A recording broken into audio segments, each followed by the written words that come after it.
बिस्मिल्लाहिर्रहमानिर्रहीम। अस्सलाम वालेकुम स्टूडेंट्स, कैसे हैं आप सब? खैरियत से हैं? मैं उम्मीद करता हूँ यकीनन आप सब बच्चे अल्लाह ताला के फजल करम से खैरियत से होंगे। Students, FSc physics part 1 chapter number 7 oscillation, इसका वेरी नेक्स्ट टॉपिक आज हम डिस्कस करने जा रहे हैं। What is phase? फेज क्या होता है? इसको जनरली आप कॉन्सेप्ट रखें इसका कि फेज एंगल को हम कहते होते हैं। अब ये कौन सा एंगल होगा? ये एंगल है theta is equal to omega t, जिसको हम सर्कल के अंदर मेंशन करते होते हैं। सर्कुलर पाथ पे एंगुलर डिस्प्लेसमेंट का हम नाम देते हैं इसे। तो ये क्या काम करता है? ये हमें गिव्स देता है किसको? डिस्प्लेसमेंट, बॉडी या पॉइंट, कौन सा जो सिंपल हार्मोनिक मोशन को एग्जीक्यूट कर रहा होता है। किसी भी पॉइंट जो कि सिंपल हार्मोनिक मोशन को एग्जीक्यूट करता है उसके डिस्प्लेसमेंट के बारे में एज वेल एज डायरेक्शन, और उसकी डायरेक्शन के बारे में बताता है। ये तो एक इसकी डेफिनेशन है। अगर आप इसको और लिहाज से डिफाइन करना चाहते हैं, ये अगर देखें ओमेगा हमने पढ़ा, एंगुलर वेलोसिटी क्या होती है? Angular displacement theta over time T.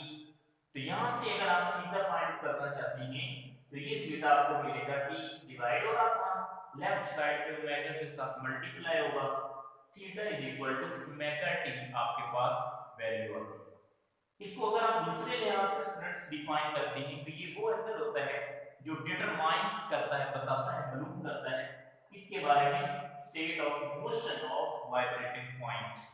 एक ऐसे पॉइंट की मोशन की स्टेट को बताता है, हालत को बताता है कि किस किस्म की मोशन में है, जो कि वाइब्रेटिंग पॉइंट होता है। इसके वाइब्रेटिंग पॉइंट की स्टेट ऑफ मोशन को डिटरमाइन करने वाले एंगल को भी स्टूडेंट्स आप फेज का नाम देते हैं। इसको हम समझ लेते हैं डायग्राम से। हम एक डायग्राम ड्रा करते हैं सर्कल में, और इस सर्कल के अंदर आप एक डायमीटर देख रहे हैं डी से ई, और ये इसका पॉइंट ओ जो है ये इसका सेंटर है, ओरिजिन है।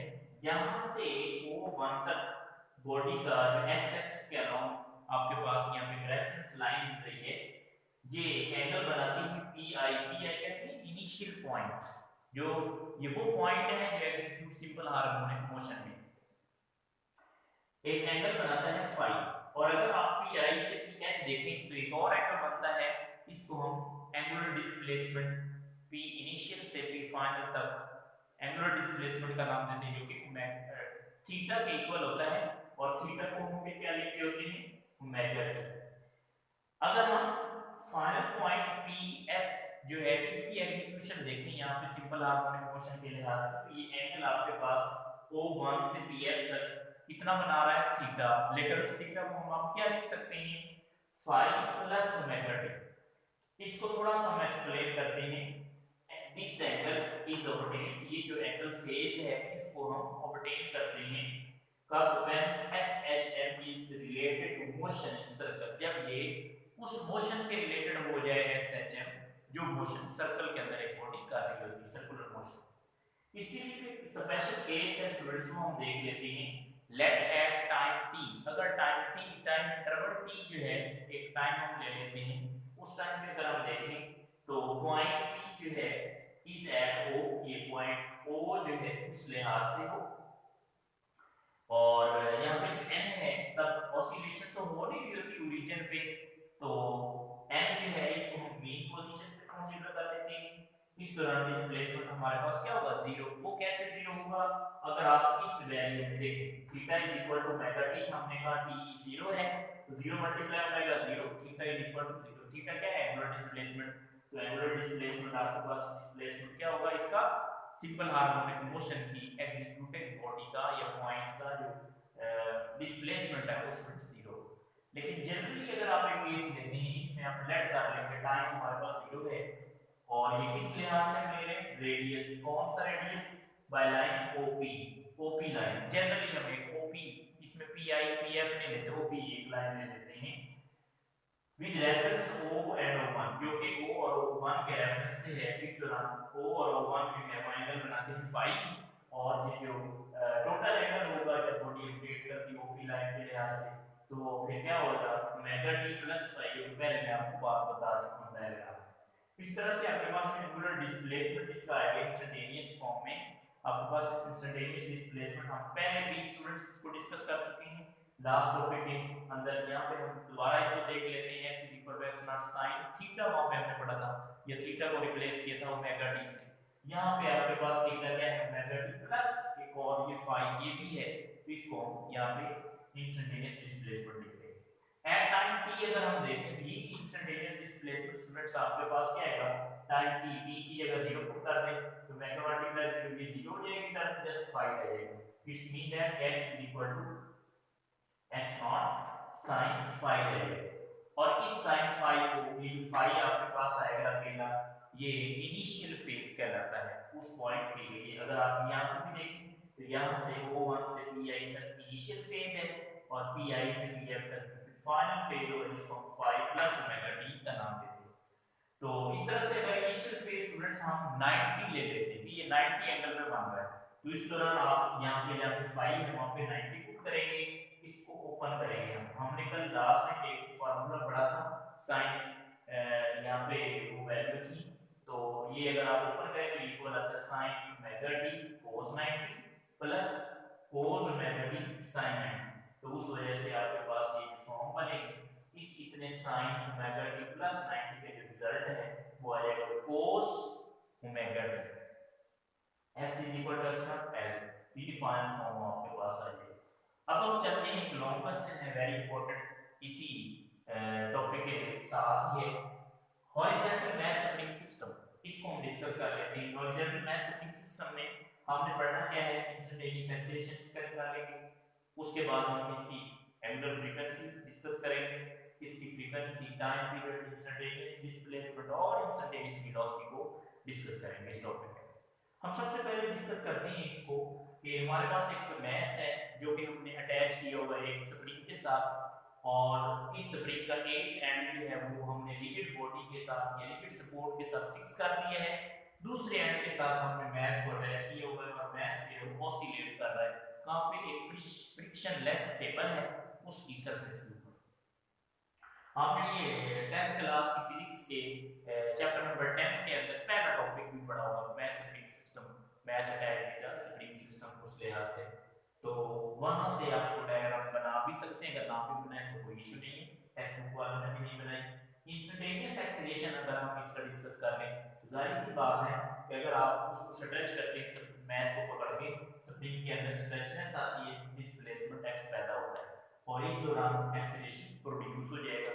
According to Newton second law of motion F is equal to ma, ये इक्वेशन नंबर 1 हो जाएगी। एंड हुक्स लॉ, और हुक्स लॉ हमें क्या बताता है कि वो कहते हैं कि आप जब डिस्प्लेसमेंट पैदा करते हैं तो वो डायरेक्टली प्रोपोर्शनल टू किसके हो जाता है, रिस्टोरिंग फोर्स के। तो k क्या है, ये कांस्टेंट है। नेगेटिव साइन क्या बताता है कि रिस्टोरिंग फोर्स की जो डायरेक्शन है वो टुवर्ड्स मीन पोजीशन होती है। इस तरह से कंपेयरिंग बोथ इक्वेशन 1 और 2, जब इनको कंपेयर करवाते हैं f से f कंपेयर हो जाएगा, ये राइट साइड को राइट साइड इक्वल लिखेंगे, लेकिन हमें यहां से अगर एक्सीलरेशन निकालना है m इसके साथ मल्टीप्लाई हो रहा है, दूसरी साइड पे k को ऊपर जाके डिवाइड होगा, तो इक्वेशन नंबर 3 आपके पास इस तरह एक्सीलरेशन आ जाएगा। अब चूंकि हम कह रहे हैं k स्प्रिंग कांस्टेंट है, मास भी इसमें कांस्टेंट रहता है, तो पीछे फिर k directly proportional to -x आ जाएगा।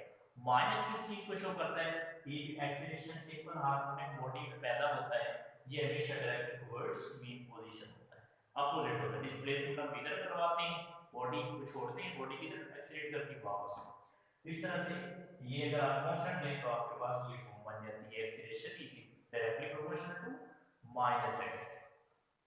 एंगुलर फ्रीक्वेंसी क्या होती है, एंगुलर फ्रीक्वेंसी हम लास्ट में डिस्कस कर चुके हैं और उस लिहाज से हम ये कैलकुलेशन भी पढ़ते हैं, a (-ω²x), ये इक्वेशन नंबर 4 है।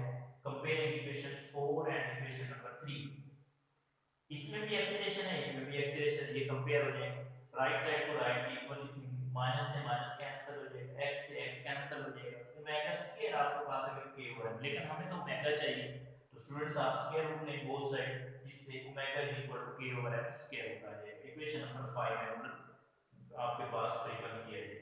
फिर हम चलते हैं टाइम पीरियड की तरफ। टाइम पीरियड वो टाइम होता है जिसके अंदर बॉडी जो है वो अपना एक साइकिल कर दिए।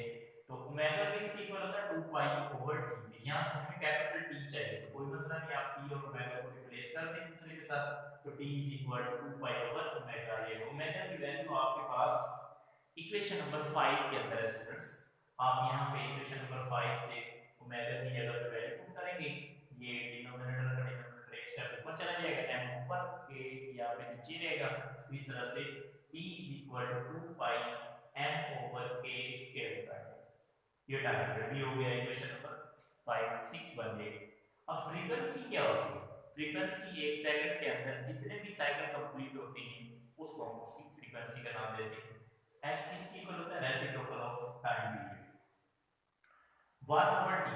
t जो कि हम यहाँ पे इक्वेशन नंबर 6 में निकाल चुके हैं, आप ये t की वैल्यू यहाँ पे पुट कर दें, इससे डिनोमिनेटर का डिनोमिनेटर k जो है ये ऊपर हो जाएगा, शिफ्ट m नीचे रहेगा। ये आपके पास इक्वेशन नंबर 7 स्टूडेंट्स आ जाएगी frequency of horizontal mass spring system.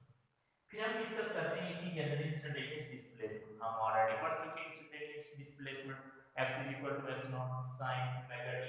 तो जहां पे बाकी सारी वैल्यूज कर देंगे, x = x0 sin दिया जाए, ओमेगा की जगह पे आप ओमेगा की ये वैल्यू पुट करेंगे इक्वेशन नंबर 5 से k/m, यहां पे k/m * t दिया जाए। इस तरह से वेरी सिंपल इक्वेशन नंबर 8 हमारे पास गेन हो जाएगी। अब हम चलते हैं लास्ट में इंस्टेंटेनियस वेलोसिटी की तरफ। इंस्टेंटेनियस वेलोसिटी हम डिस्कस कर चुके लास्ट टाइम, लास्ट टॉपिक कहते हैं v = ओमेगा x0² - x² का स्क्वायर।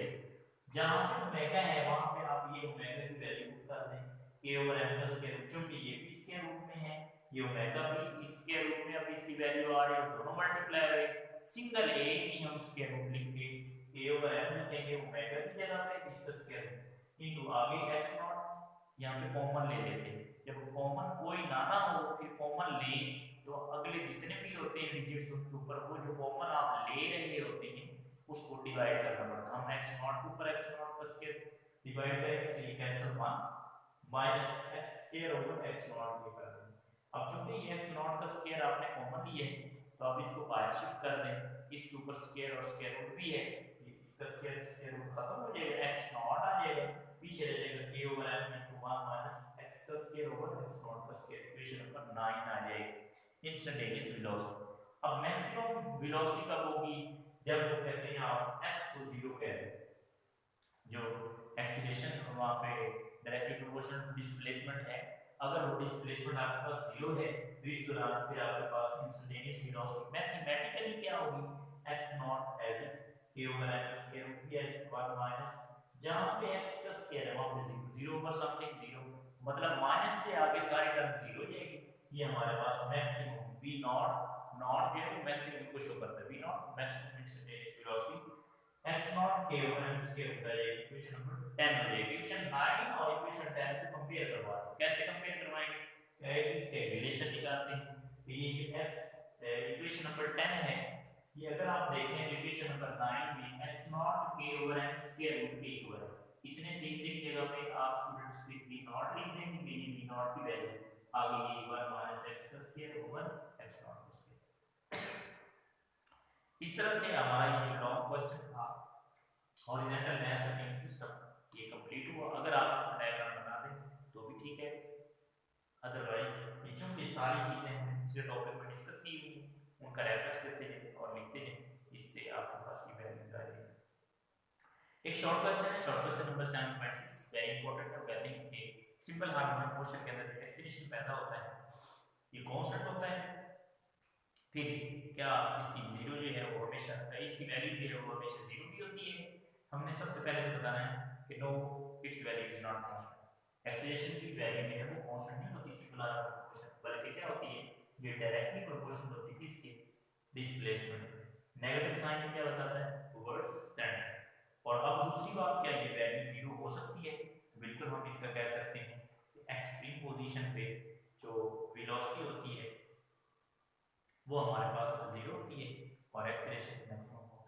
मीन पोजीशन पे वेलोसिटी जो है वो मैक्सिमम होती है, एक्सीलरेशन जो है वो जीरो होता है। तो जीरो हो सकता है लेकिन कांस्टेंट नहीं हो सकता। इस तरह से क्वेश्चन नंबर 7.6 शॉर्ट वो भी हमारा कंप्लीट हुआ। आपने बेटा इसको अच्छे तरीके से सुनना है, वॉच करना है और इसको नोट कर लेना है।